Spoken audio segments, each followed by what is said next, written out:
que con noso movimento cara adiante ten que haber un contrapeso, un movimento cara atrás, e por eso cada vez temos que escoitar máis, se me permitedes a palabra, máis estupideces e máis cuestións retrógradas que entre todos temos que tratar de contrapesar. E a mellor forma de contrapesarlo pois é abrindo a mente e coñecendo, porque moitas veces as persoas de boa fe sabémonos feministas, sabémonos igualitarios, pero cando empezamos a profundizar na teoría, nos coñecementos, pois a verdade é que dá moita satisfacción ver que vai moito máis alá que esa intención que temos todos, non? De querer ser todos igualitarios e ser feministas, non? A realidade é que hai moita teoría e gracias destas poñentes que nos permite este ciclo de faladoiros, pois estamos todos abrindo moito máis a mente, non? E por eso cada vez é máis satisfactorio pois ver que vamos avanzando no noso coñecemento, o cal nos leva evidentemente a ter esa sociedade máis igualitaria e máis xusta que todos queremos. Non me estendo máis porque aquí vimos a escoitar a Laura e lle vou dar a palabra a Elena do Foro Feminista Maruxa Mallo que nos vai a facer a presentación de Laura. Moitas gracias.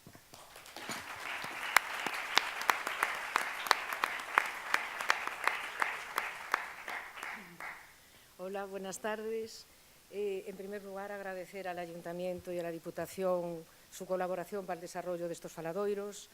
En segundo lugar, presentar a nuestra invitada Laura Freixas. Es un honor y un lujo tenerla aquí, con la conferencia que está titulada El papel de la cultura en la desigualdad. Comentaros que Laura Freixas, a quien no la conoce, es escritora, editora, traductora, crítica literaria, articulista y feminista. Nació en Barcelona en el año 58, estudió en el Liceo Francés y se licenció en Derecho, pero siempre se dedicó a la escritura. Es escritora de relatos, novela, ensayo, diarios y biografías. Mencionaré solo, a modo de muestra, algunos títulos. El asesino en la muñeca, Último domingo en Londres, Cuentos a los 40, Entre amigas y Los otros son más felices, que próximamente estará disponible en una reedición. De sus diarios reseñaré el último publicado, que se titula Todos llevan máscara, que personalmente recomiendo. En 1987 fundó y dirigió la colección Espejo de Tinta de la editorial Grijalbo, dirigió y editó un monográfico en la Revista de Occidente dedicado al diario íntimo, en el prologó Madres e hijas, que lleva ya 15 ediciones, y ha traducido los diarios de Virginia Woolf, André Gide, así como las cartas de Madame de Sévigné a su hija. Ha publicado, es que es muy largo su currículum y lo he resumido, y ha publicado una biografía de la escritora brasileña Clarice Lispector bajo el título Ladrona de rosas. Colabora regularmente en distintos medios de comunicación, en Babelia, Tribuna Feminista, Que Leer, y desde el 2011 columnista del diario La Vanguardia. A destacar su faceta feminista, que con mirada violeta ha desarrollado una intensa y productiva labor como investigadora y promotora de la literatura escrita por mujeres. Mencionaré dos de sus ensayos sobre este tema: Literatura y mujeres y la novela femenil y sus lectrices. Es fundadora en el 2009 de la Asociación Clásicas y Modernas para la Igualdad de Género en la Cultura y su presidenta de honor desde 2017. Con vosotros, Laura. Solo comentaros un paréntesis, perdona, de que los libros de Laura, que normalmente se ponen en un stand a la salida de la conferencia, de esta vuelta, están a disposición en la librería Lectocosmos. Eso es todo. Nos vamos trabajando. Sí.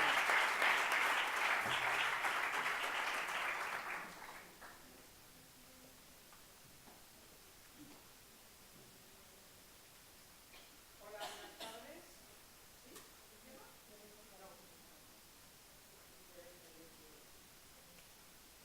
Hola, buenas tardes. ¿Sí? Ante todo, muchísimas gracias al Foro Maruxa Mallo, a la Diputación y al Ayuntamiento de Lugo por esta invitación. Gracias a vosotras y vosotros por vuestra presencia. Yo voy a intentar resumir en una hora o menos muchos conceptos. Tal vez voy a ir un poco rápido, pero luego tenemos un coloquio por si algo no ha quedado claro. Y además podéis hacer, de hecho os invito a hacer fotografías de la presentación siempre que queráis, y si las queréis colgar en Twitter, pues todavía mejor. Bien, el feminismo ha descuidado, yo creo, un tema fundamental, que es la cultura. Lo ha descuidado porque tenemos una agenda política que, por supuesto, es urgentísima y gravísima, como el tema de los derechos reproductivos o la violencia contra las mujeres. Pero si no entendemos lo que está haciendo la cultura con nuestras mentes y corazones, no entenderemos por qué es tan difícil a veces avanzar hacia la igualdad. No entenderemos que no bastan con las leyes y las políticas públicas, sino que puede pasar lo que explica con una frase muy gráfica la socióloga María Antonia García de León cuando habla de un efecto Penélope. Dice, las leyes y las políticas públicas de día avanzan hacia la igualdad y de noche la cultura deshace todo lo hecho, transmitiéndonos unos principios patriarcales que asimilamos sin darnos cuenta. Y eso es lo que voy a explicar aquí. Voy a hablar primero de la cultura de la desigualdad, que es la cultura dominante, y luego de la cultura de la igualdad, que a pesar de todo, aunque sea minoritaria, existe. Esto empieza aquí. En nuestra infancia, chicos y chicas, niños y niñas, vemos a nuestro alrededor mujeres y hombres en la misma proporción, eso es en la realidad, pero en la representación cultural de esa realidad han desaparecido las mujeres y nadie lo comenta, nadie dice nada. De hecho, yo misma he tardado muchísimos años en darme cuenta de algo tan evidente que nos va acostumbrando a que las mujeres no importan, las mujeres no cuentan. Esto pasa, por ejemplo, con el grupo de personajes de Asterix, pasa también con los pitufos. Y, por lo tanto, el primer principio fundamental del patriarcado, que es que el ser humano es el varón y que el varón representa y encarna toda la humanidad, mientras que la mujer es algo marginal, algo accesorio, no del todo humano de alguna manera, nos es transmitido ya por estas historietas infantiles. Y esto lo transmite también el lenguaje. Hombre significa a la vez ser humano y varón, y en cambio mujer es solamente persona del sexo femenino. Estos principios que voy a enumerar los vamos viendo en ámbitos de la cultura muy distintos, como pueden ser la literatura infantil o la crítica literaria. Por ejemplo, hay un crítico literario que ante una obra, una novela, escrita por una mujer, Clara Sánchez, pero protagonizada por un chico, elogia el hecho de que el protagonista de la obra sea un chico diciéndolo así. El estilo de Clara Sánchez se ajusta a la materia novelada y sobre todo a la voz de su protagonista narrador. Esta adecuación no era fácil de conseguir, pero Sánchez acierta y la lleva a cabo. En este sentido, aporta un pequeño disentimiento, o quizá no tan pequeño, a cierta poética ginocéntrica muy en boga, que limita, si no clausura, el alcance de la realidad humana. Es decir, lo que nos está diciendo es que si el protagonista es un chico, su novela abarca toda la realidad humana, pero si fuera una chica, estaría limitando esa realidad humana. Más cosas sobre estas historietas que son tan elocuentes. Hemos visto que todos los personajes, o casi todos, por lo menos los principales, tanto de Asterix como de los pitufos, son varones. Pero ahora vamos a ver otra característica. Esos varones son distintos entre sí. Está el pitufo deportista, el poeta, el filósofo, el músico, el perezoso, el coqueto, el politizado, el gruñón. Y en el caso de Asterix está el bardo, no me acuerdo cómo se llama el druida, sí, el druida, el anciano. Y en cambio, la pitufina no es ni deportista, ni perezosa, ni gruñona, no es nada más que mujer. Es decir, otra idea que se nos transmite aquí es que para la mujer la identidad de mujer ya es prácticamente toda su identidad. De hecho, su nombre, o sea, todos los demás tienen un nombre compuesto, el pitufo gruñón. Ella es la pitufina, es decir, desinencia femenina, es chica y diminutivo, o sea, es poca cosa, ¿no? Importa poco. Y fijémonos cómo su única identidad es esa identidad femenina convencional, y fijémonos cómo se parece a otro personaje femenino de otra historia que no tiene nada que ver. Es que son idénticas, ¿no? Las mismas curvas, la misma melena rubia, la misma juventud, el mismo gesto de una especie de coquetería ingenua. Por lo tanto, segundo principio de la cultura patriarcal, los hombres son distintos entre sí. Y de hecho, la representación que la cultura hace de los hombres se acerca más a la realidad que la que hace de las mujeres, porque cuando se trata de representar a mujeres, representa una única identidad, o a veces va un poco más lejos y son dos. Está la chica buena, que es la jovencita, sexy, inocente, etcétera, y luego está la mala, que suele ser la mujer mayor, que tiene cierto poder, cierta autoridad, que siempre es representada como un personaje horrible. Por lo tanto, los hombres son diferentes y las mujeres son todas la misma, porque en realidad no se basa tanto, esa representación cultural no se basa tanto en lo que es la realidad de las mujeres, sino en una fantasía masculina, en un estereotipo. Bueno, esto que se ve tan claro, por eso son muy útiles los pitufos, porque muestran muy claramente cosas que luego vemos de una forma más sofisticada en otro lugar. Por ejemplo, en este número del suplemento cultural de ABC. ¿Qué es lo que vemos aquí? Bueno, no lo podéis leer, supongo, está muy lejos, pero abajo pone Mujeres Bestseller. El reportaje principal de este número de ABC Cultural consistía en una entrevista a varias escritoras que venden mucho, tipo Matilde Asensi, Julia Navarro, etc. Pues bien, aquí hay una serie de trampas. Por ejemplo, el hecho de que se entreviste a mujeres que venden mucho, a escritoras que venden mucho, sin darnos explicaciones, pero transmitiéndonos la idea de que las escritoras hacen bestsellers, que es una idea de la que luego ellos no dan ningún dato, y no dan ningún dato por una muy buena razón, porque esos datos no existen. Es decir, no es cierto que las escritoras vendan más, que las escritoras hagan bestseller, pero así se está haciendo una cosa que es muy habitual, que es, bajo una apariencia de ensalzar a mujeres, de hecho se las está denigrando, porque si las mujeres hacen bestsellers, ¿quién hace la buena literatura? Pregunto. Luego, se les llama mujeres cuando realmente son escritoras, pero esto es un poco el principio de la pitufina. O sea, la pitufina es ante todo mujer y luego a lo mejor es alguna cosa más, pero la identidad de mujer ya la define. Y aquí es lo mismo, o sea, ellas van de escritoras, pero realmente su auténtica identidad es la de ser mujeres. Y luego, cuando en una revista se entrevista a alguien y ese es el reportaje central, lo normal es que la persona o personas entrevistadas aparezcan en portada. Y de hecho se hace así cuando, por ejemplo, o sea, aunque se trate de mujeres, se hace así si son chicas jóvenes y monas, por ejemplo, actrices. Pero en este caso pues eran señoras de cierta edad, y por lo tanto no se las fotografía, no se las pone en portada y se sustituye la realidad, esas mujeres reales de carne y hueso, se sustituyen, como decía, por una fantasía, por un estereotipo. Este estereotipo de mujer que se parece escandalosamente a la pitufina y a Falbalá, la de Asterix. Fijaos cómo así se las desindividualiza, se les quita naturalmente autoridad, se les quita realidad, no tienen nombre y apellido, son mujeres. Y en cambio, fijaos cómo en esos medallones de arriba aparecen dos hombres, un escritor y un músico, que tienen ellos sí derecho a una imagen individualizada y a un nombre propio. Otra crítica literaria, también elogiosa, pero elogiosa, pero como digo, muchas veces parece que se ensalza a las mujeres, pero en realidad se las está rebajando.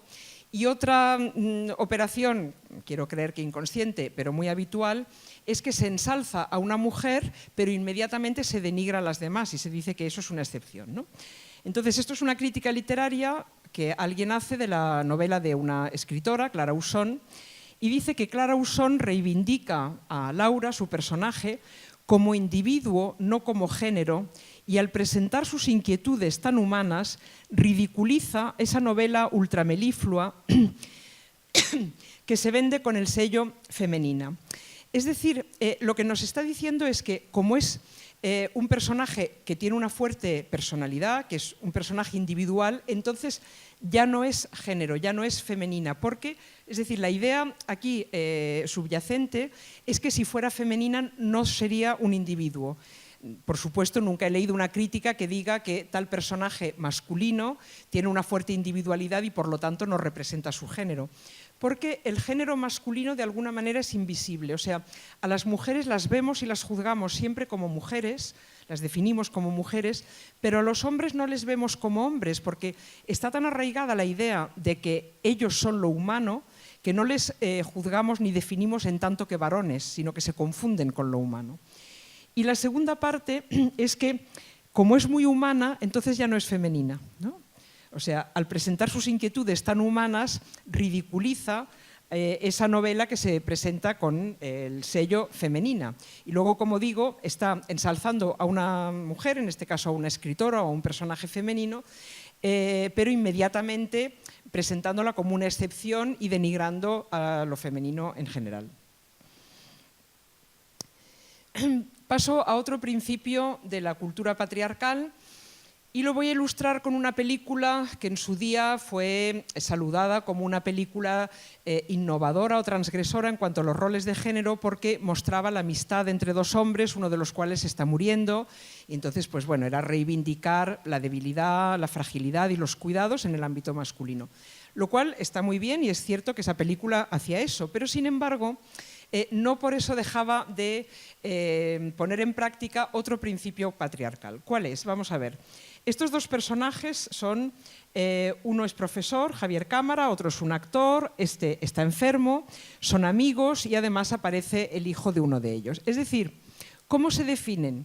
Se definen por sí mismos, actor, profesor, enfermo, se definen por la relación que tienen entre hombres, son amigos, padre e hijo, y luego en la película aparecen una serie de mujeres de las cuales no sabemos nada porque parece ser que no importa ni qué profesión tienen, ni cómo son, ni qué les pasa, ni qué relación pueden tener entre ellas porque solo son definidas en función de ellos. Una es la exmujer, otra la madre, otra la novia, la prima, la cuidadora y el ligue de cada uno de los personajes.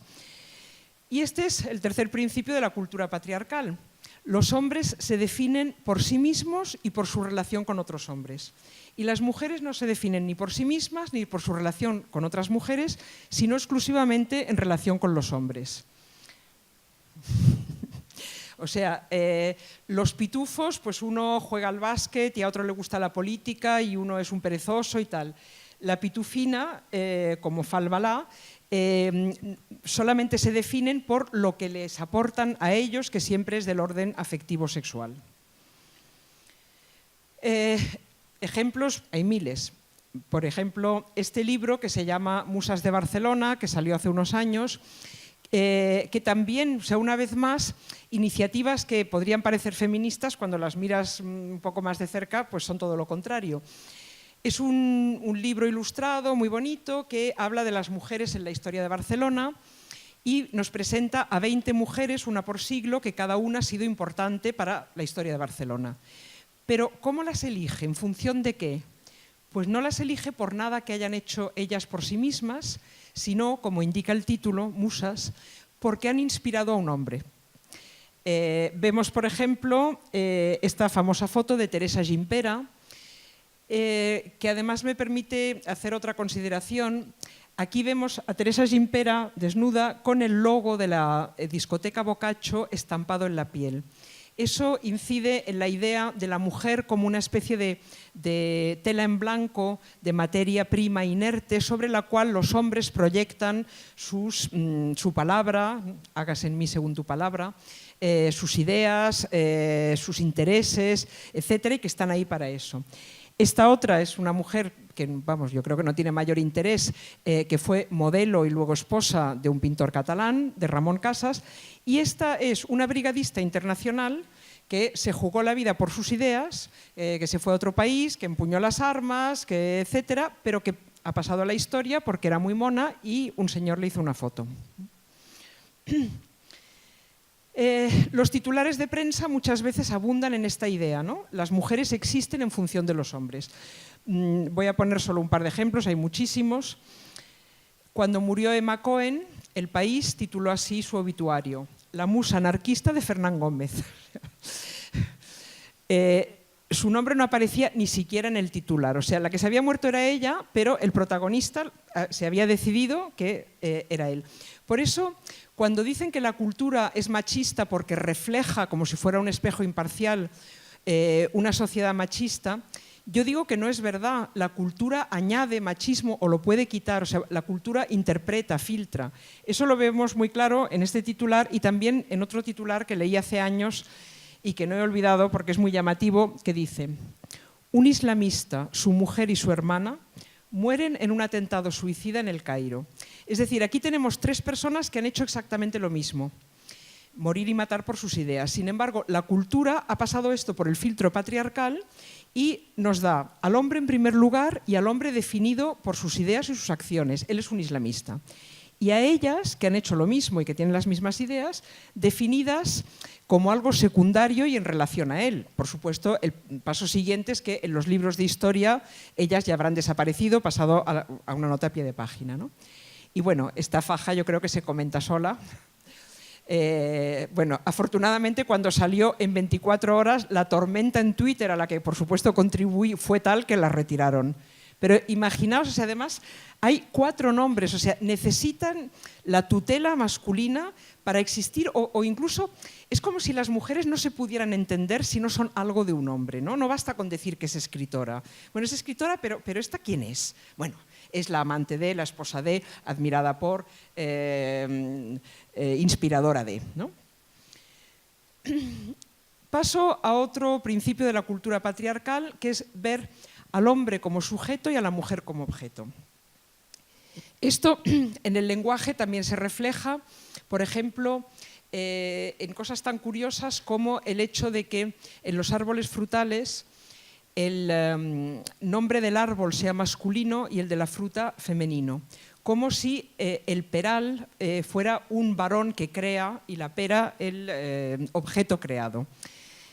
Puede parecer anecdótico y no representativo, pero en fin, esto es un resumen en 2 líneas de un libro de Luis Irigaray que examina muchísimos ejemplos y que nos dice: para el lenguaje, la realidad no es creada por una pareja masculina y femenina, sino que para el lenguaje el creador es hombre y lo femenino, incluidas las mujeres, es un instrumento, un objeto, un accesorio de la creación, o es materia prima, o es una máquina, o es... Y esta idea de que la creación es masculina, a ver, yo durante muchos años creí que la idea patriarcal era los hombres tienen la exclusiva de la creación de obras del espíritu, científicas, artísticas, políticas, y a las mujeres la única forma de creación que les es permitida, que es legítima en la cultura patriarcal, es la procreación. Esta idea de que la creación artística, por ejemplo, es por definición masculina, ya la encontramos en la cultura griega con el mito de Pigmalión. Pigmalión era, según la mitología, un escultor que hizo una escultura de mujer, se enamoró de ella y le dio la vida. Entre paréntesis, esto me corrobora en la idea de que para la cultura patriarcal las mujeres son su propia fantasía, o sea que no ven tanto a las mujeres reales como a la fantasía que ellos crean, ¿no? Y esta idea de que el pintor o el creador, el artista, es varón y que la mujer es una especie de materia inerte, ¿no? como el mar, o sea, pintan el mar, pintan los árboles, pintan a las mujeres, es una idea que recorre toda la historia del arte. Pero luego me di cuenta de que esta idea patriarcal de la creación como masculina va más allá y también afecta a la procreación, es decir, que también existe esa idea de que el principio activo de la creación es masculino. Por ejemplo, en eso que se le cuenta a los niños, que también he tardado muchísimos años en darme cuenta, de papá pone una semillita en mamá, como si mamá no pusiera nada, ¿no? Como si la semillita fuera únicamente masculina.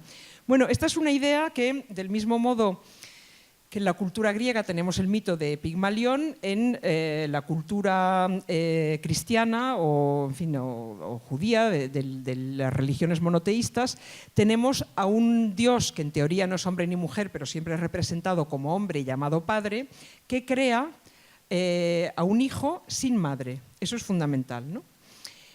Y esa idea que ya estaba, aunque no era central, en la mitología grecorromana del hombre embarazado, aquí vemos a Zeus embarazado y pariendo a su hija Atenea, en algunas versiones está embarazado en el muslo y en otras en la cabeza, es la misma idea que vemos en el Génesis, donde este dios varón saca a la mujer del cuerpo del hombre, o sea, contradiciendo, es decir, aquí la cultura claramente contradice la biología y nos instila esta idea de que en realidad toda creación, incluida la procreación, es obra masculina en la que las mujeres son la tierra pasiva, el vehículo, la materia prima. Antes mostré la portada de este ABC cultural, donde las mujeres, que no escritoras, hacen bestsellers, que no literatura, y si le damos la vuelta, vemos aquí, en el Día del Libro regala la mejor literatura. Esto es muy típico que cuando aparecen mujeres se señale son mujeres, pero cuando aparecen hombres no se señala son hombres, porque de hecho las 6 novelas que encarnan parece ser la mejor literatura están todas escritas por hombres. Y además en varias de ellas aparece ya en la portada un personaje femenino. Es decir, una vez más la idea de que el creador es varón y la mujer es algo utilizado por el varón para crear o creado por el varón. Pasamos a otro capítulo dentro de lo mismo que es muy curioso, que son las mujeres sin cabeza. Esto es una ilustración más de esa idea de que el sujeto y el ser humano que tiene cara, que tiene cabeza, que piensa, que tiene mente, es el varón, y las mujeres se representan sin cabeza, con lo cual no se presentan ni como humanas ni como sujetos, sino como un objeto. Lo vemos en esta foto cuando Inés Arrimadas asumió el liderazgo de Ciudadanos, del Partido Ciudadanos en Cataluña. El Mundo sacó un reportaje ilustrado con esta foto tan elocuente. La cara de Albert Rivera detrás y delante Inés Arrimadas sin cabeza. Y haciéndolo se unía a toda una tradición, si os interesa podéis buscar en internet Headless Women of Hollywood, porque hay muchísimos carteles de películas que lo ejemplifican, de mujeres sin cabeza o la cabeza se ve por atrás y sin cara, ¿no? Además, los hombres son como los pitufos, ¿no? Mucho más variados y más individualizados, y ellas son como totalmente estándar, ¿no? Son estereotipos. Y esto lo vemos pues, en muchísimos carteles de películas, ¿no? Vemos aquí, lo cual además también hace que no empaticemos con las mujeres, porque no nos miran, no las vemos, no tenemos ni idea de qué sienten. A ellos sí, ¿no? O sea, aquí este cartel está creando una empatía por parte del espectador o espectadora con estos dos personajes.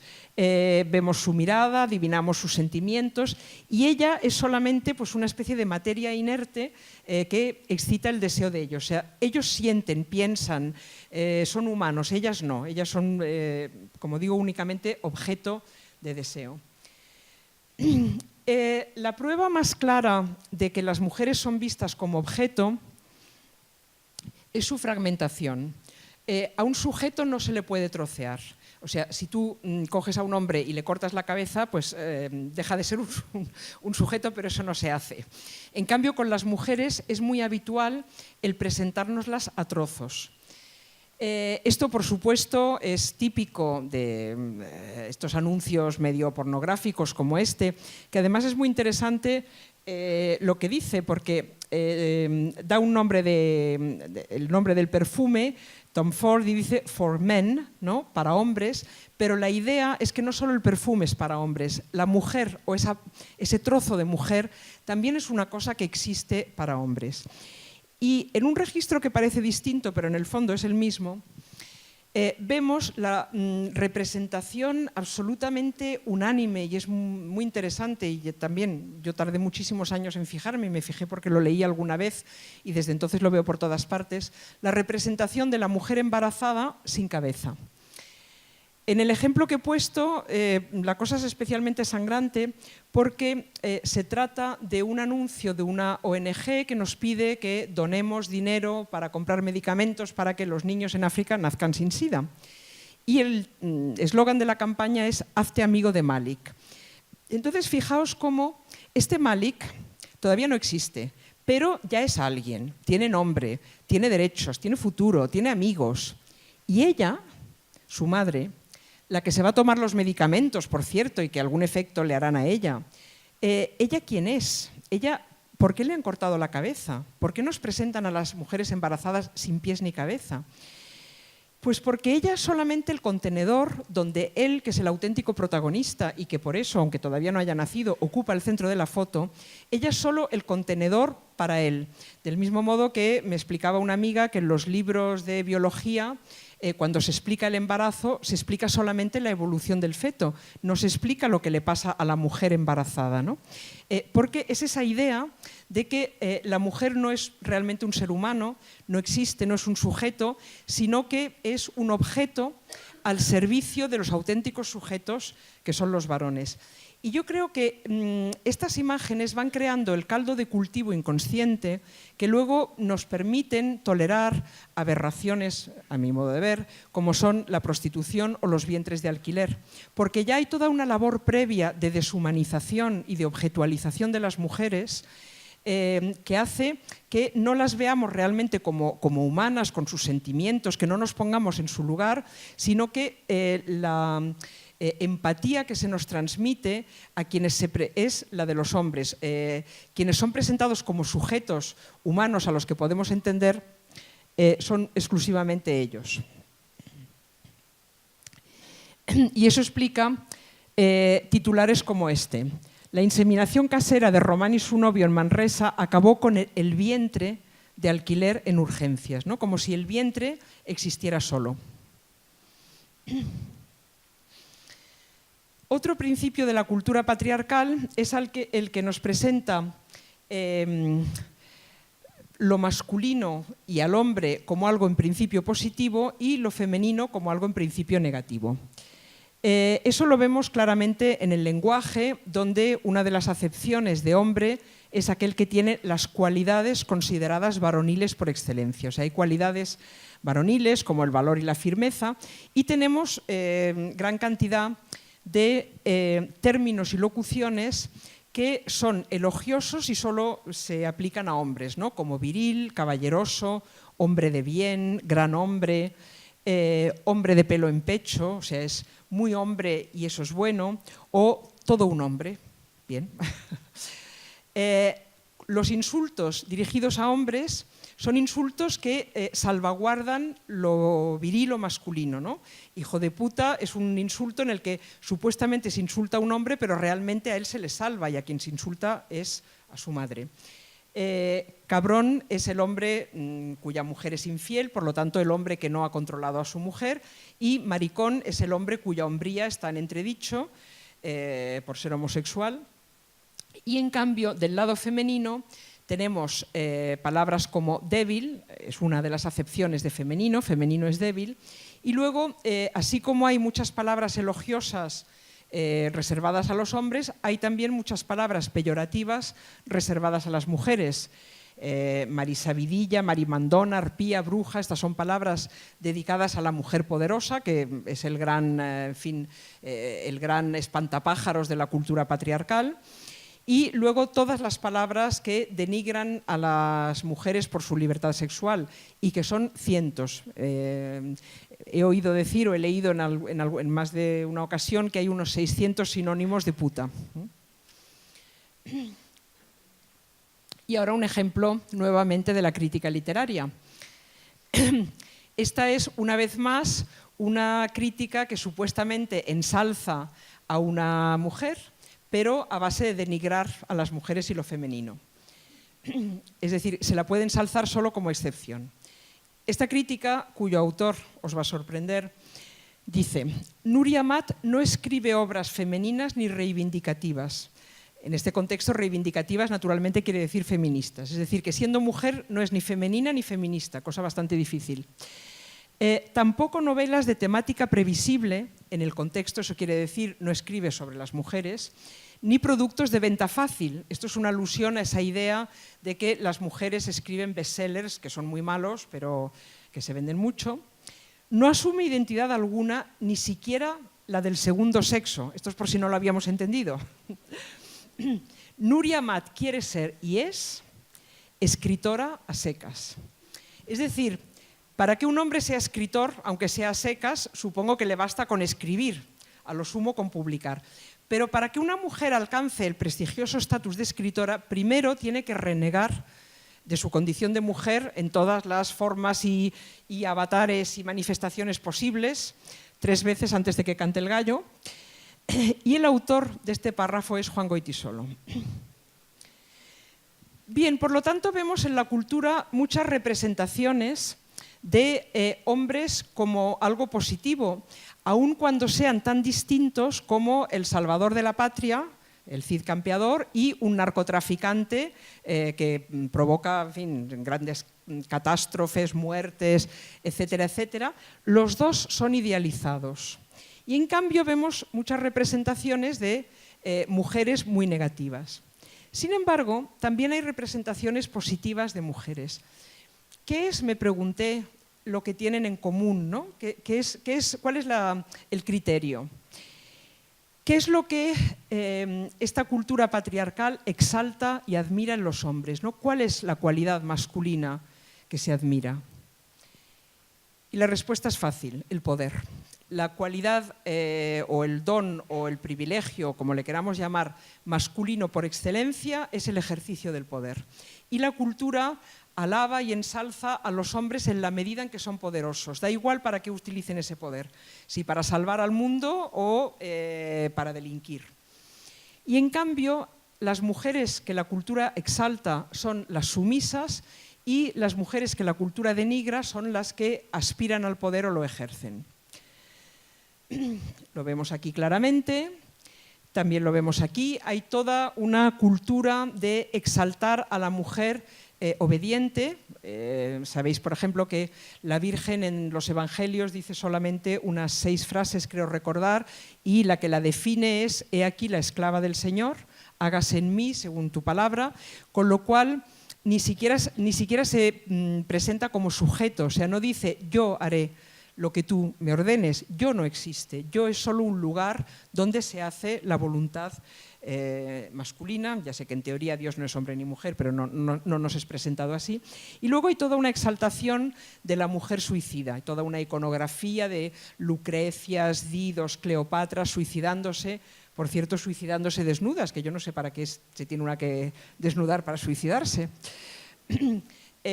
Todas estas vírgenes dolorosas con puñales clavados, etc. Hay una exaltación, una complacencia, un regodeo en el sufrimiento femenino, también, por ejemplo, en esta película de Almodóvar.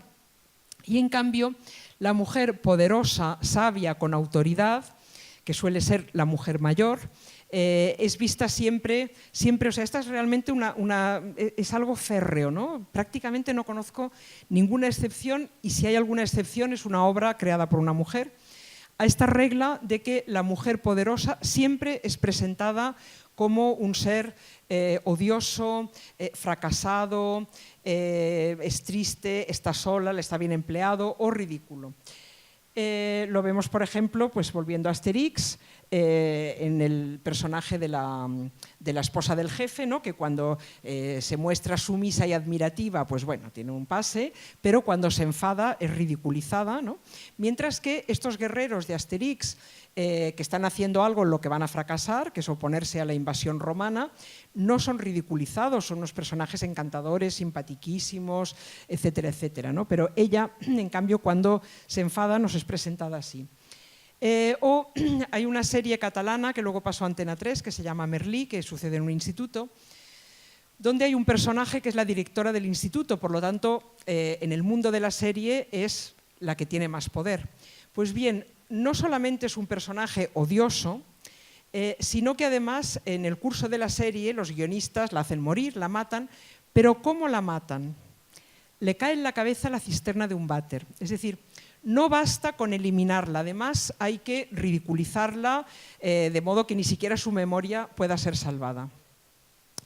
Lo que me lleva a otro principio de la cultura patriarcal, que es justificar, yo creo que incluso podemos decir celebrar, la violencia contra las mujeres. Todo esto va calando en nuestro inconsciente y, por lo tanto, tendemos pues, a quitarle importancia, por ejemplo, a la violencia, porque la razón nos dice una cosa, pero todos estos sentimientos, todas estas escenas, estas figuras, estas imágenes que tenemos inconscientemente en la mente o en el corazón nos van influyendo. ¿Cómo justifica esta cultura patriarcal la violencia contra las mujeres? Presentándola como amor. La mitología grecorromana nos dice que Zeus se enamoró de una mortal y se convirtió en toro para hacerse con ella, para raptarla. Y entonces lo que vemos aquí es una escena terrible de un secuestro que va a ser seguido por una violación y, sin embargo, la pintura esta no nos dice eso. Es una pintura muy bonita, a ella se la ve, pues, en fin, inexpresiva, pero no resistiéndose. Además, todo lo que el centro de la pintura es un hermoso cuerpo desnudo de mujer, con lo cual, digamos, se está creando una complicidad con un espectador que se presume masculino, de deseo hacia esa mujer y, por lo tanto, de alguna manera de justificación de ese deseo de Zeus que le lleva a raptarla. Y algo parecido pasa con una película como King Kong, donde entendemos a este pobre chico, bueno, este pobre gorila, ¿no? Que, en fin, que tiene su corazoncito, aunque sea tan feo y tal. Y eso es lo mismo que nos transmite mucha literatura como Lolita o películas como Átame, ¿no? Yo le llamo a esto la narrativa del maltratador enamorado y la sumisa feliz. Por ejemplo, en Átame, pues al final es una historia de amor. O sea, bueno, parecía un maltratador, pero es un buen chico.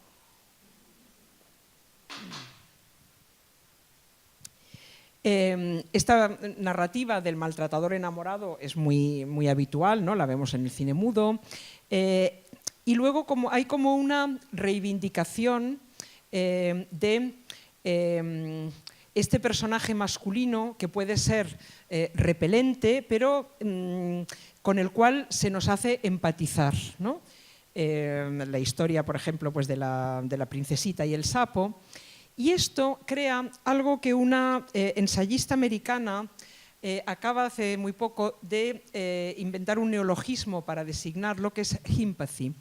Esto viene de sympathy, que es empatía, pero ella en vez de sim pone him, o sea, ella dice que le sorprende que ante acusaciones de abuso, acoso, etcétera, haya tanta simpatía pública hacia el maltratador y tan poca hacia la víctima, ¿no? Entonces se inventa esta palabra empathy. Y yo creo que esto es una consecuencia de toda esta cultura en la cual siempre el protagonista, el humano, aquel cuyo punto de vista se nos da a conocer es el hombre y la mujer siempre es o el objeto de su deseo, que es visto como legítimo, o la mala que se opone a ese deseo. ¿Y eso en qué se traduce? Bueno, pues se traduce en cosas como declaraciones como esta, ¿no?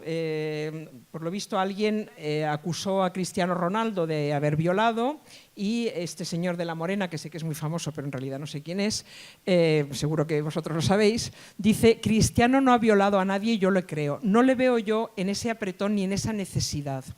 Es decir, se ve como un derecho, bueno, por no decir una necesidad legítima por parte de los hombres a cualquier precio el tener relaciones sexuales, o una concejala de un pueblo de la Comunidad de Madrid que expresó una idea, de hecho muy habitual, cuando dijo que la prostitución era necesaria porque hay discapacitados y gente fea. Dice gente, pero obviamente quiere decir hombres, los cuales, pues como explica ella, tienen su corazoncito. Hay personas con discapacidad que utilizan estos servicios porque no les queda otro remedio, y hay personas que en la vida han nacido feos y no somos todos rubios, guapos y bonitos. Pero es que es realmente muy llamativo cómo se borra a la mujer que tiene que estar ahí, proporcionada por quien sea, por cualquier mafia, como sea, no nos importa. O sea, ella no tiene sus deseos, su corazoncito, etcétera, etcétera, ¿no? Es solamente la empatía, solamente se produce con los varones. Luego, más justificaciones de la violencia. Bueno, aunque parezca incomprensible, hay gente que hace fotos de moda, o les llaman de moda, y la foto es esta, ¿no? Se está exaltando y erotizando lo que obviamente evoca suicidio, asesinato, violación. A mí esto es que me cuesta incluso explicarlo porque realmente no lo entiendo. O este desfile, no, este anuncio que dice disfruta tu noche y que nos evoca evidentemente la manada, ¿no? Es decir, ¿a quién se dirige, ¿no? Las mujeres hemos sido borradas y hay como una complicidad de estos hombres con el espectador, que se supone masculino, y la mujer como un objeto de deseo totalmente pasivo. Además, también deberíamos preguntarnos cómo puede despertar deseo una mujer en este estado, ¿no? O en este. Más anuncios que evocan una violación, pero bueno, nos viene a decir que una violación puede ser una violación de marca, Dolce & Gabbana, y que entonces es una cosa muy glamurosa. O este desfile de modas de hace unos años de David Delfín, que evoca claramente una ejecución, tortura, ahorcamiento, y que primero nos viene a decir que esta mujer ha hecho lo que haríamos cualquiera de nosotras si supiéramos que nos van a ejecutar mañana, preguntarse, ¿qué me pongo? Y que no hay nada más erótico, es decir, lo que se está erotizando es el sufrimiento femenino, ¿no? Lo que nos viene a decir, igual que todas esas imágenes del suicidio de Cleopatra desnuda o el rapto que hemos visto de Leda, no es de Leda, ¿a quién rapta Zeus? Europa. El rapto de Europa lo que nos viene a decir es que la indefensión, el sufrimiento, la violencia sufrida por una mujer es algo excitante. Luego, otra manera de justificar la violencia es quitándole importancia y convirtiéndola en algo divertido. Estos son viñetas de la época del sufragismo, donde hubo mucha ridiculización de las sufragistas, ¿no?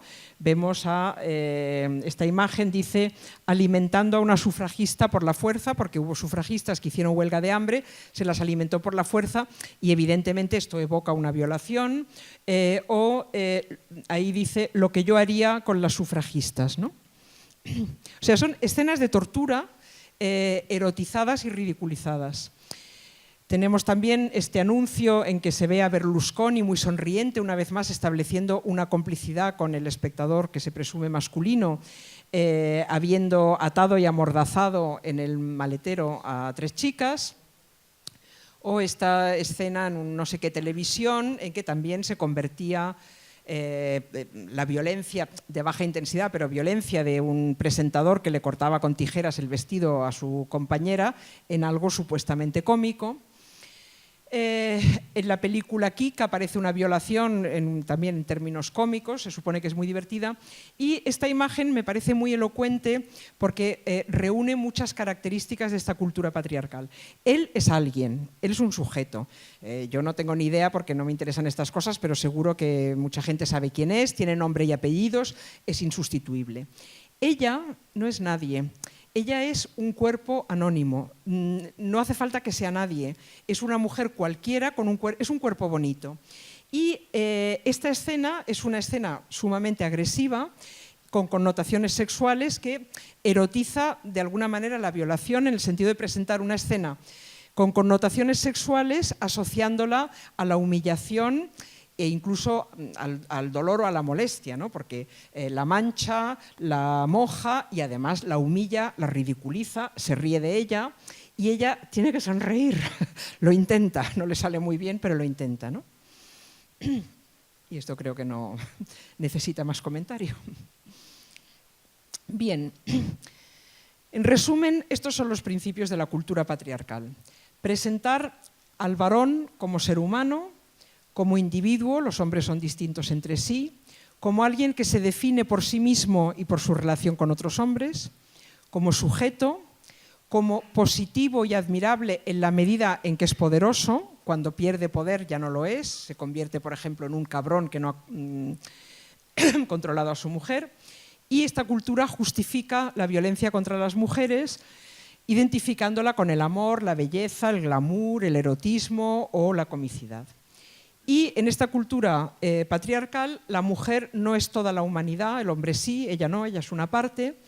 Las mujeres son vistas como todas idénticas, son el estereotipo de la mujer, o dos estereotipos, ¿no? La buena, que es la sexy, mona, joven, deseable, y la mala, que es la mujer mayor, que puede tener autoridad, que puede tener poder, que ya no es deseable y que además pues, fastidia.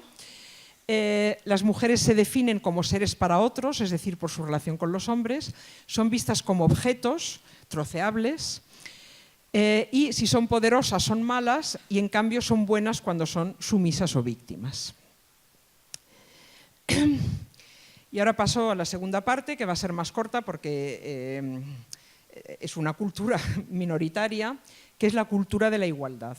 Es decir, si la cultura de la desigualdad es la que nos muestra una realidad que es patriarcal y nos la muestra con un punto de vista que refuerza ese patriarcado, por todos los mecanismos que hemos visto, hay una cultura de la igualdad que también parte de una realidad patriarcal, porque es la que hay, pero su punto de vista no es el mismo.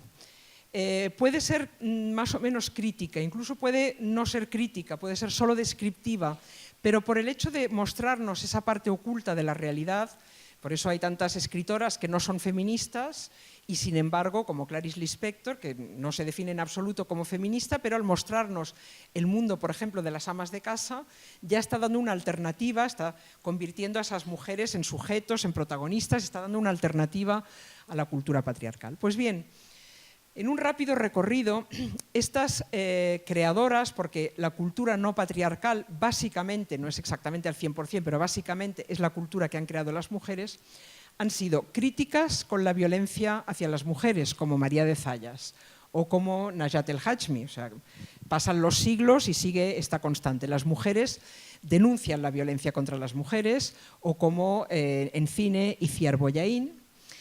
Por supuesto, también hay mujeres de mentalidad sumamente patriarcal, pero quiero llamar la atención sobre el hecho de que no es lo mismo, no lo defiendo en absoluto, pero creo que es interesante analizar a estas mujeres patriarcales porque entendemos mejor la sumisión de las mujeres al patriarcado. Por eso a mí me parece muy interesante 50 sombras de Grey, y voy a hacer un breve análisis basado en el que hace la socióloga israelí Eva Iluz en un librito que se llama Erotismo de autoayuda, donde analiza este libro. Yo no he leído el libro, pero sí he visto la película, y lo que veo en esa película, digo, basándome en lo que dice Eva Iluz, es una protagonista que es una chica normal y corriente que mira a su alrededor y ¿qué ve? Aunque ella no lo diría con estas palabras porque no es feminista, lo que ella ve a su alrededor son hombres poderosos y mujeres sumisas. Por ejemplo, cuando llega a entrevistar al famoso Grey y ve ese edificio que es la sede de la empresa de Grey, que tiene una forma fálica, y donde los que mandan son hombres y las mujeres son unas azafatas guapísimas que no pintan nada. Entonces, ella lo que entiende es que si ella quiere riqueza, poder y fama, no va a poder conseguirlo con su trabajo, porque así es como lo consiguen los hombres, pero las mujeres, por mucho que trabajen, a la vista está que no lo consiguen. Entonces, ella va a entrevistar a este famoso Grey y me parece, bueno, terrible, pero interesantísimo. Ella no es nadie, es una absoluta mindundi, es una estudiantilla y él es rico, famoso, poderoso, etcétera, etcétera. Pues bien, cuando ella entra en su despacho para entrevistarle, ¿qué pasa? Que tropieza y se cae al suelo. Es decir, y así empieza a conquistarle. No basta con la diferencia de poder. Hace falta que además ella se humille, que caiga, que se ponga en una situación ridícula para que él se digne fijarse en ella. O sea, como diagnóstico de las relaciones de género es bastante terrible. Pero lo que a mí me interesa de este libro es que no nos dice lo que nos dice el patriarcado, que es a las mujeres les gusta sufrir. Y de ahí, bueno, se suicidan, se desnudan para suicidarse, todas esas heroínas del bel canto con esas arias maravillosas, entonces aplaudimos mucho cuando mueren, las vírgenes de los dolores, o sea, parece haber un disfrute del sufrimiento, eso nos dice por parte de las mujeres. O sea, la cultura patriarcal nos viene a decir que las mujeres son masoquistas. Y en cambio, lo que nos dice esta mujer es que su protagonista lo que quiere es riqueza, fama y poder. Y es lo que obtiene al final. O sea, al final Ella vuela en helicóptero, no lo ha pagado ella, sino en tanto que novia de Grey. Aparece en la primera página del periódico, no por sus méritos, sino la misteriosa novia del gran Grey. Termina teniendo su propia empresa, pero para eso, ese es el mensaje, bueno, terrible, ¿no? Lo que nos dicen las mujeres es, para obtener todo eso tenéis que pasar por el sufrimiento y por la humillación y por el masoquismo, pero va a ser la manera de conseguir lo que realmente queréis. Y eso no es nuevo, eso ya lo decía Corín Tellado en los años 50, lo que pasa es que en vez de helicóptero era un 600 y en vez de Seattle era Villaconejos. Pues bien, esta cultura de la igualdad es una cultura que cuestiona todo lo que la cultura patriarcal nos dice, y nos presenta a las mujeres como protagonistas, una visión mucho más equilibrada en que ya no son los 100 pitufos y una pitufina, sino mucho más mitad y mitad, nos presenta a las mujeres como individuos, presenta las relaciones entre mujeres. Y voy a dar algunos ejemplos, que son libros que os recomiendo, además, si no los conocéis, sobre estos personajes y argumentos que ha introducido la cultura de las mujeres y que estaban ausentes de ese relato patriarcal dominante, como la relación entre mujeres, las amigas, las madres e hijas, las mujeres creadoras, el ama de casa. Es muy llamativo que el trabajo del ama de casa es algo absolutamente universal y que de alguna manera todas hacemos y todas somos amas de casa, aunque sea a tiempo parcial, temporalmente, etcétera, y el absoluto silencio de la cultura sobre eso.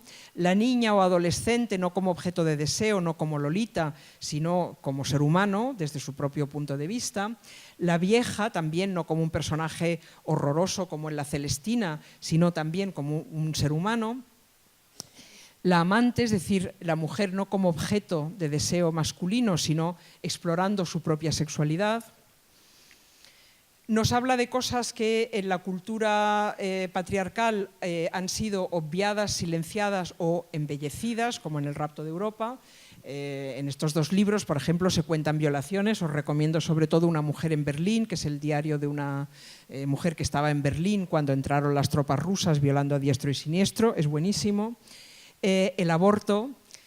Yo siempre digo que en España cada año nacen 300.000 niños y hay 100.000 abortos, y sin embargo de eso la literatura ni de una cosa ni de otra no dice nada. Y en cambio siguen saliendo novelas sobre la guerra civil, que bueno, está muy bien la guerra civil, pero en fin, esas experiencias de las mujeres tan absolutamente centrales como son la maternidad con todas sus declinaciones, la infertilidad, el rechazo a la maternidad, el deseo insatisfecho de maternidad, la vivencia de la maternidad, etcétera, prácticamente no están. Por ejemplo, sobre el aborto yo casi solamente conozco estos dos libros autobiográficos.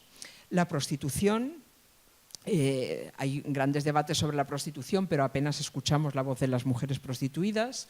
Las mujeres en la historia, ¿no? Nos cuentan una historia en que las mujeres no existen y hace falta que haya creadoras, cineastas, escritoras para contarnos la revolución iraní o la contrarrevolución o como se llame, vista por una mujer, o la conquista del Polo vista también por una mujer que sí que, en fin, participaron con el papel que fuera, pero ahí estaban, ¿no?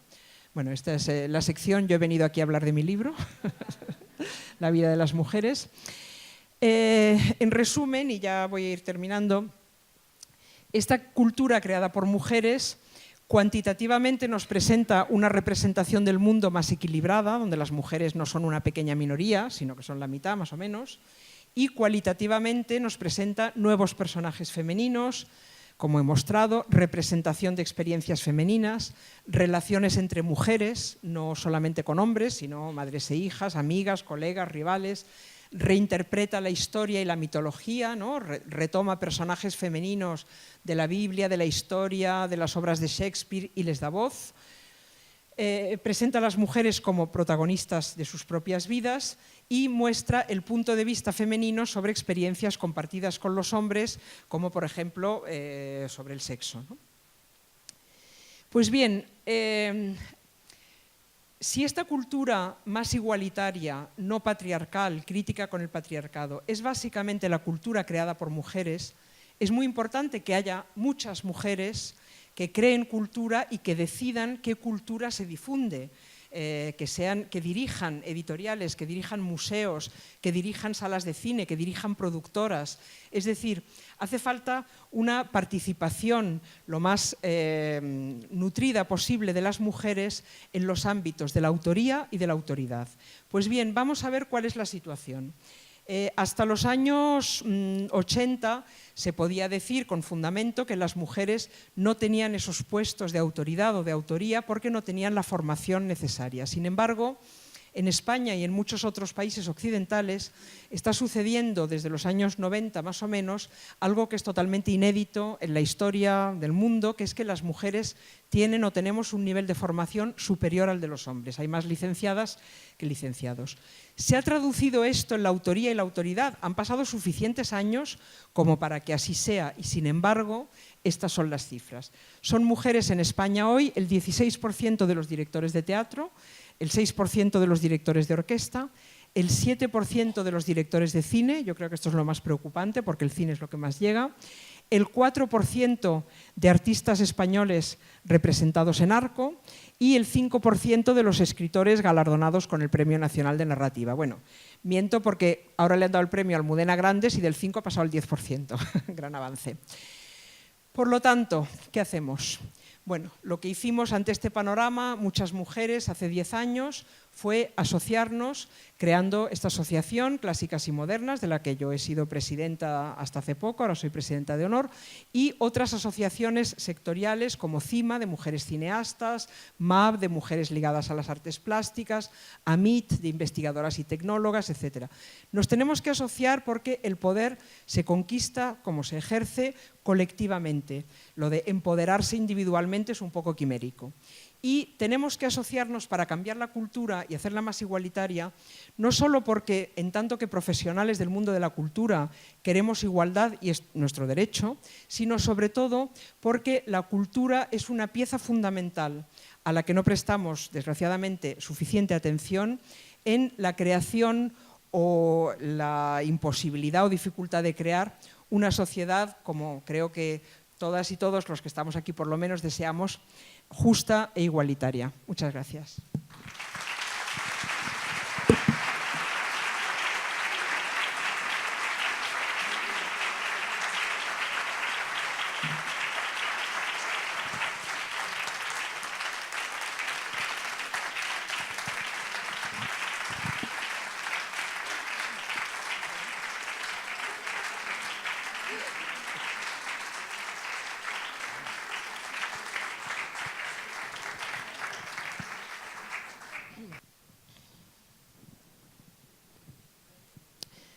¿Alguien da un micro? ¿Se pasa el micro o no? ¿No tenéis micro? Vale. ¿Sí? Vale. ¿Alguna pregunta? ¿Objeción? ¿Alguna cosa no ha quedado clara? ¿Dudas? ¿No? ¿No? Bueno, yo tengo un encargo, así que... Pero es que, claro, ya lo respondiste al poner la obra hecha por mujeres, y en este caso, bueno, se trataba de pedirte la opinión sobre Portero de Noche, es decir, la película de... Pero no, quedó prácticamente, yo creo que... Es que hace tantos años que vi Portero de Noche que la verdad es que no me acuerdo. Pero bueno, que será... Quizá las características que estuviste nombrando. Con lo de 50 sombras de Grey. Sí, y luego también lo de la cultura un poco de igualdad, es decir, que se tratan temas ya vistos y descritos por directores hombres, pero que esta mujer pues le dio una vuelta de tuerca, ¿no? Al erotismo, también ver una mujer activa sexualmente, que no es habitual, que tú ya describiste. Sí, yo creo que es muy importante leer a mujeres, ver películas de mujeres, etcétera, porque aunque sean machistas, que muchas veces lo son, porque es muy difícil, como me decía vuestra compañera, desprogramarse, nos ayudan a entender mejor por qué hay esta resistencia, incluso en las mujeres, hacia la igualdad, ¿no? Para mí hay un ejemplo muy claro de por qué a las mujeres nos cuesta ejercer la igualdad o buscarla, y es la imagen de la mujer, bueno, o sea, lo digo en primera persona como mujer que siempre ha querido ser culta y que siempre se ha dedicado al ámbito cultural, a leer, etc. Esa imagen de las mujeres sabias, yo fui al Liceo Francés y leímos la obra de Molière, esa imagen de las mujeres sabias como mujeres que no van a tener una vida amorosa y sexual porque los hombres no las van a encontrar atractivas, o de las mujeres sabias o las mujeres poderosas como unas mujeres muy desgraciadas que en el fondo están solas y que nadie las quiere, ¿no? O sea, si yo ahora fuera joven y viera la serie Merlí, pues me lo pensaría dos veces. No, pensar no es la palabra porque es una cosa emocional. Tendría una resistencia emocional a aspirar a ser la directora del instituto, porque esa es la imagen de la directora del instituto, ¿no? Una mujer que es muy antipática, nadie la quiere, es coja y que al final pues muere de esa manera, ¿no? Entonces, yo creo que tenemos muy interiorizada esa imagen de la mujer poderosa como una arpía y no queremos. O sea, teóricamente con la cabeza queremos conseguir esto y aquello, pero luego nos da mucho miedo y nos atrae esa imagen de la mujercita de su casa adorada por su maridito y por sus hijitos, que además algo tiene de verdad, pero tiene de verdad también el hecho de que estamos en una sociedad que nos va a premiar eso y nos va a recompensar eso, y que en cambio si queremos hacer otra cosa va a estar todo el rato haciéndonos un poco la zancadilla, ¿no?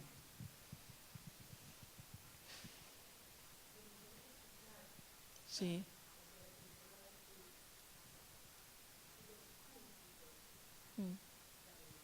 Sí. Los púlpitos y las religiones. Bueno, yo creo que vi un púlpito por última vez el día de mi primera comunión, pero ciertamente, ahora estoy organizando un ciclo de conferencias en una institución en Málaga, cuyo planteamiento es, en vez de hablar, o sea, ya hemos hablado en esos ciclos de conferencias de temas que afectan principalmente a las mujeres, pero ahora vamos a hacer otra cosa, vamos a mirar temas generales con gafas violetas, con perspectiva de género. Y una de las conferencias que he previsto, que la va a dar la teóloga feminista Margarita Pintos, es la religión con gafas violetas, ¿no? O sea, una visión con perspectiva de género de la religión. Yo personalmente soy incapaz de distinguir la religión de la religión que se nos ha enseñado, ¿no? Que a lo mejor se pueden distinguir, o sea, a lo mejor se puede creer en Dios sin creer que es un señor con barba, pero lo cierto es que tanto la Iglesia como la doctrina religiosa, que en general, la que a mí, que no entiendo de eso, pero la que me ha llegado a través del catecismo, etcétera, es total, profunda y absolutamente patriarcal, y nos da ese relato de la mujer, bueno, la Virgen María, completamente sumisa, completamente entregada a un proyecto que no es suyo. O sea, Dios es el que concibe el proyecto de tener un hijo para los fines que a él le parece, y entonces elige a una mujer anónima, porque ella no tiene una biografía especial, no ha hecho nada en particular, como puro instrumento de ese deseo, y entonces se lo comunica y ella pues acepta y lo lleva a cabo, y además su papel es sufrir y callar porque no dice prácticamente nada, etc. Entonces, claro, con ese modelo se cumple una vez más lo del efecto Penélope. O sea, la sociedad nos dice que tenemos que ser iguales y que somos iguales, etc. Y al mismo tiempo, en la clase de religión o en misa, lo que se nos transmite es el ejemplo de una organización absolutamente discriminatoria y patriarcal, donde las mujeres no pueden acceder, como decía un teólogo, Juan J. Mayo, ¿no? En el Vaticano las mujeres, las únicas mujeres son las que limpian los váteres o las que hacen cosas así, ¿no? O sea, a mí me sorprende que no haya más crítica de esto, ¿no? O sea, me sorprende que se financie con dinero público esta institución, que se le permita educar a las niñas y a los niños, porque el mensaje es terrible. Yo quería comentarte, porque estabas antes, que a las mujeres se las premia socialmente por ser madres y amas de casa, y ni siquiera, yo en mi opinión, ni siquiera se las premia por eso. Se da por hecho que eso está ahí porque sí, porque ni siquiera se nos premia, ¿no? No se les paga, sí. No se reconocen bajas con tanta facilidad. Sí. Es un premio de boquilla, o sea, Pero el premio sí, puramente ni siquiera ideológico. muy espléndido, porque no se nos premia realmente. No, pero sí que se premia en forma... Tengo otra conferencia que es sobre madre, sobre la representación de la maternidad, y veo toda una cultura de muchas rosas y mucho color rosa y mucho madre, etcétera, pero es de boquilla. Pero por eso insisto en que la ideología es muy importante, porque la cultura es muy importante, porque si solamente nos fijamos en lo material, es incomprensible que las mujeres no reclamen más derechos. Bueno, no sé, yo misma pues me di cuenta cuando me divorcié de que me había dedicado mucho tiempo, había dedicado gran parte de mi tiempo y mis energías a hacer algo que luego no me daba absolutamente ningún derecho, ni económico, ni jurídico, ni no me daba derecho a nada, ¿no? ¿Y por qué lo haces? Bueno, pues en gran parte porque la sociedad te arropa y te lo premia, o sea, por la presión social que te castiga si no lo haces y te premia con sonrisas y palmadas en el hombro si lo haces, y luego por toda esa cultura de idealizar a las madres, o sea, porque tú te ves representada en unas imágenes de madre, no sé, yo a veces he analizado películas, etcétera, donde presentan a las madres como unos seres maravillosos y te sientes, hay una recompensa totalmente inconsciente, ¿no? Entonces hay un conflicto entre los mensajes conscientes, la razón, lo material, etcétera, y luego hay otra cosa que te dice todo lo contrario y que también te llega por las emociones, porque has visto esa película, porque te ves representada de alguna manera, ves esa recompensa social, el Día de la Madre, los niños haciéndote un regalito que para la madre es una rosa de papel y para el papá es una cartera, ¿no? Por ejemplo. En fin, sí, te preman con una rosa de papel, sí. No, sí. Sí, pero eso es más eficaz de lo que parece. Por eso digo que el feminismo tiene que atender muchísimo a la cultura, ¿no? Bueno, a mí me gustaría, en primer lugar, darte la enhorabuena por la exposición, porque creo que fue muy pedagógica y muy gráfica, y que también nos trasladó un mensaje que, si siendo feministas, creyendo firmemente que el feminismo es necesario para el cambio, y a veces nos cuesta identificar las situaciones machistas y la violencia, ¿no?, que explicitan un mensaje de texto o gráfico, la reflexión que podamos hacer es cuánto trabajo y cuánto camino nos queda por recorrer para seguir transformando. Nos queda mucho trabajo y mucho camino, pero yo le veo el lado positivo porque creo que intelectualmente es tan interesante. Es decir, que yo durante mucho tiempo veía la desigualdad en el mundo de la cultura, por ejemplo, y me sentía furiosa e impotente yo sola en mi casa, diciendo, pero ¿cómo puede ser que me estén presentando como la cultura, una cultura en la que las mujeres no estamos? Y además yo veía que yo no iba a poder llegar porque es que no llegaba ninguna y porque nos excluían, etcétera. Entonces, para mí, yo he descubierto dos cosas.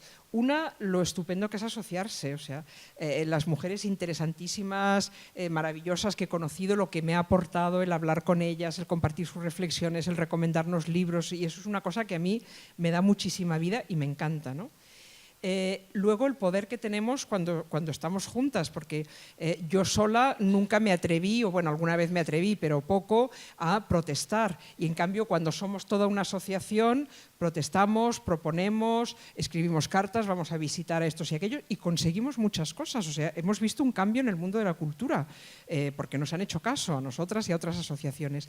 Y luego que cuando empiezas a ponerte las gafas violetas y empiezas a ver cosas, es que es interesantísimo, ¿no? Y además es inacabable. Por ejemplo, os decía que hace muy poco que me he dado cuenta de esto de que la cultura patriarcal ve como algo masculino no solo la creación artística, sino también la procreación, ¿no? Y bueno, entonces de ahí, por ejemplo, lo de los vientres de alquiler, que a mí me parece un absoluto escándalo. Fijaos en que, si bien hay mujeres, como por ejemplo Nicole Kidman o la baronesa Thyssen, que han recurrido a pagar a una mujer para que esté embarazada, nunca aparecen en una portada diciendo, pues yo he hecho esto, porque el relato patriarcal no las avala, las van a mirar mal. Y en cambio aparece un tal Kiko Hernández, que como de costumbre no sé quién es, pero se ve que es muy conocido, o Miguel Bosé, que este sí que me he enterado quién es, hablando de sus hijos y de lo feliz que es, o Javier Cámara, que los ha encargado, los ha comprado no sé dónde y tal. Y no provoca rechazo social porque hay toda esa labor previa de las mujeres sin cabeza, con lo cual no sabemos, o sea, no podemos mirarlas a los ojos y pensar ¿y cómo se sentirá una mujer que ha tenido a un hijo en el vientre durante 9 meses, que las que hemos estado embarazadas sabemos lo que es eso y lo que es parir, la intensidad emocional que tiene, por no hablar de todos los inconvenientes y, físicos, etcétera, etcétera. ¿Cómo se sentirá esa mujer cuando se llevan al niño? Hay una foto que no me acuerdo dónde salió, de una mujer india que acaba de parir, que se le están llevando al niño y que intenta tocarle la mano, que es... Bueno, pero eso no lo vemos. Lo que vemos es al feliz papá. Ya no me acuerdo por qué te decía esto. Bueno, sí, no, te lo decía porque cuando empiezas a ponerte las gafas violetas y te das cuenta, por ejemplo, de la enormidad que es que siempre se represente, pero es sistemático, a las mujeres embarazadas sin cabeza, ¿no? Es interesantísimo porque vas como componiendo un puzzle y vas entendiendo cada vez más cosas y vas teniendo cada vez más argumentos. A mí me parece apasionante, yo estoy encantada de haber encontrado este filón. Sí, es como atravesar un umbral, ¿no? Es un punto ya de no hay marcha atrás, una vez que atraviesas ya no vuelves atrás, ¿no? En ese sentido. Bueno, creo que... bueno, hay una pregunta ahí, sí. Más que nada, uno va a proponer una nueva vía de investigación acerca de, bueno, soy historiadora del arte y comadre que fue matrona. Y en su despedida me dijo si le hacía algo, que dice que su hija escribe algo bien. Cuando me puse a investigar un poco sobre el tema de las matronas, me di cuenta que la usurpación de la creación o de poder ayudar a la creación, a crear vida, los obstetras lo usurparon antes del siglo XII-XIII. De ahí viene la caza de brujas, sobre todo a partir ya del siglo XIV, por lo menos en estos lares, y ahí viene la usurpación total de los ginecólogos ante las matronas oficio, no para tal, que también es muy interesante desde el otro papel de la que ayuda o la que ayuda a crear, etc. Y sobre toda la presentación, para mí o para las mujeres que nos movemos en el sistema del arte, ¿no? Y de las artes visuales, no te falta un factor más que el mercado patriarcal o el sistema patriarcal hace con las mujeres que sí que llegan a un puesto de poder, que es la mala reputación. Cómo van creando mala reputación, por ejemplo, con Propicia de Rossi, ¿no?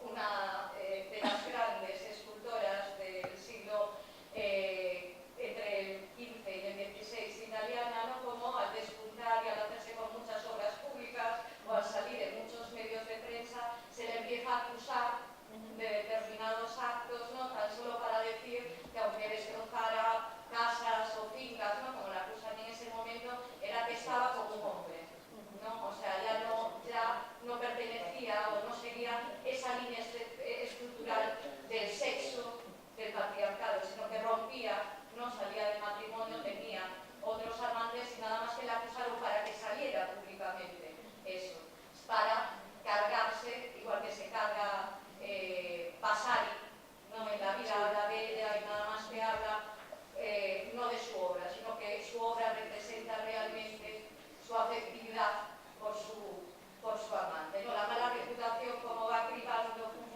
a todas aquellas mujeres. Y luego, por otra parte, el mundo de la cultura, cómo estamos representadas en espacios permanentes en vez de temporales. Exposiciones temporales hay muchas de mujeres, espacios para arte femenino, en museos históricos no, como las leyes que tenemos actualmente y que rigen un poco esto, no están también rigiendo instituciones a niveles culturales como Museo del Prado, como otros de los grandes que niegan totalmente la visión femenina. Sí, respecto a eso, os contaré una anécdota.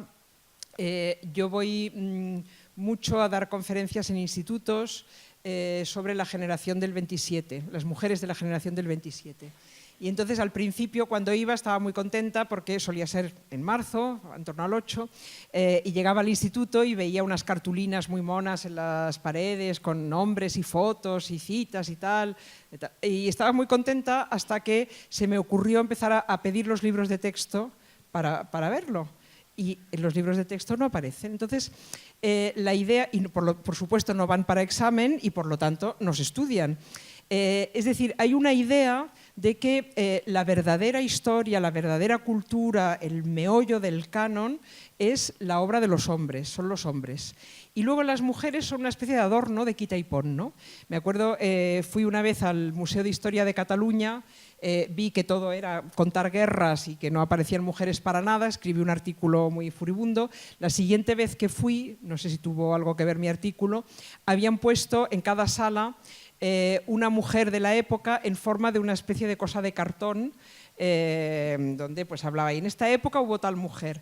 Y era una exposición temporal, era de cartón, que es muy fácilmente reciclable, con lo cual pues las podían poner, luego las quitaban y luego ahí seguía la historia de verdad, ¿no?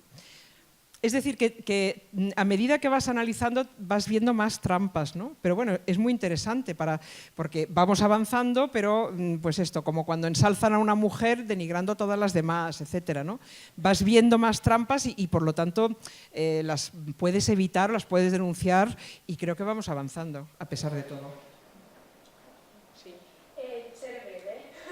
Nada, quería preguntarte si tú consideras que la religión católica puede llegar a ser feminista cuando está basada en un libro sagrado, que es la Biblia, que muestra pues, numerosos pasajes que hacen referencia a la violación, entre otras cosas, o si por el contrario, para que esta religión pueda llegar a ser feminista, tiene que cambiar ese libro sagrado. A ver, mi respuesta así instintiva es: si hay que rehacer la religión católica o musulmana o judía o la que sea para que sea feminista, ánimo, chicas, porque no os arriendo la ganancia. Pero esto se lo dije una vez a esta teóloga Margarita Pintos, dije, es que yo creo que es irrecuperable, o sea, que está tan absolutamente todo el relato religioso impregnado de justificación de la violencia contra las mujeres, de desigualdad, tal, que no se puede salvar.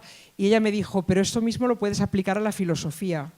Y me dejó muy pensativa. Quiero decir que para mí prescindir de la religión es fácil, pero prescindir de la filosofía no. Entonces, pues sí, es muy difícil, pero no sé. No sé. Pues yo eso quería hacer una objeción, objetar la comparación, porque la religión es por su propia naturaleza dogmática y la respuesta a la pregunta de la chica yo creo que es que no, que había que inventar otra religión. Sería más rápido inventar otra religión, pero la religión es el libro, ¿no? Porque el libro está ahí, es la base de esas religiones. Sin embargo, la filosofía, aunque efectivamente es la filosofía, como lo explicó el otro día Miguel, la versión masculina de la cultura occidental, la filosofía no es dogmática, sino crítica. Entonces es más fácil o más viable que está en constante renovación, al contrario que la religión, que es una institución conservadora per se. Sí, puede ser. Vamos a ver, hablabas tú de que las mujeres necesitan asociarse para ser poderosas, para empoderarse. Y entonces a mí se me ocurre pensar que un grupo de mujeres asociadas pueden ser poderosas socialmente y externamente, pero yo creo que el empoderamiento tiene que partir del individuo, de la persona, de la mujer como individuo. Y es decir, hacerse cargo de sí misma, responsabilizarse de sí misma y desde ahí salir al mundo. Es decir, controlar su situación, controlar su emoción, controlar su pensamiento, controlar su acción, para que desde ahí poder asociarse con otras en las mismas condiciones, y eso sí que sería poder. A ver, es verdad, tiene que haber un proceso personal.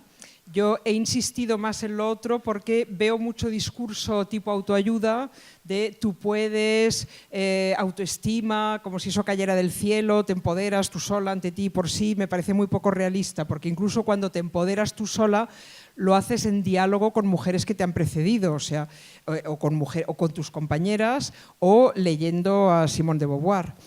En todo caso, yo creo que es muy tentador, pero es falso, ese concepto de empoderamiento que se basa, por ejemplo, en esa frase de, creo que es de Mary Wollstonecraft, que dice: yo no quiero poder sobre los demás, quiero poder sobre mí misma.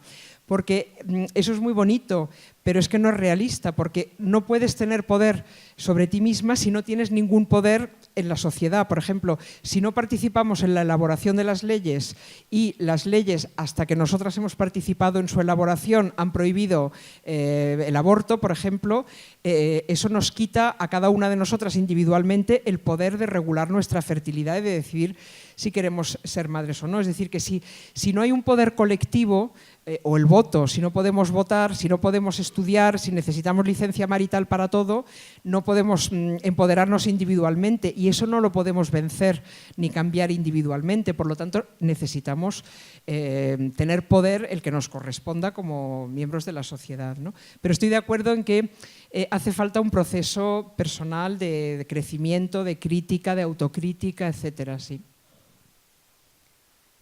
Bueno, ahora nos podíamos ir a cenar, ¿no? Gracias.